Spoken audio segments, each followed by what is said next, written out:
Sanibonani ma TikTokers.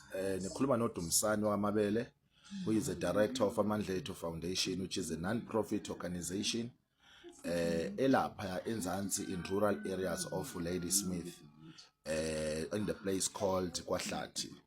So kusekuseni nje namhlanje nge-23 zika December silungela ukuya in one of our program esinawo in one of ama old age home around our area, which is St. Anthony's, where siyoba nje nelunch nogogo before sizohlala ke nemindeni yethu sidle nathi lunch. Cha, siyodla nje ilunch nogogo, sibavezele ugogo nomkhulu, sibavezele nje ukuthi sifila kanjani ngabo, nanokuthi ke sibathanda kangakanani.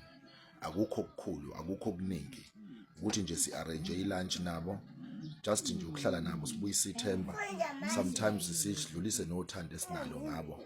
Ilokho ngiyabonga kakhulu. Sicela nje ukubonga isupport kubantu bonke abasidonatelayo nabasixhasayo kuzo zonke izinto esizenzayo. Siyabonga kakhulu. So ngaphandle kweni bafowethu, Amandla Foundation awayilutho. Siyabonga kakhulu, sifise ngazathi uNkulunkulu enganibusisa nandisele. Ilokho siyabonga.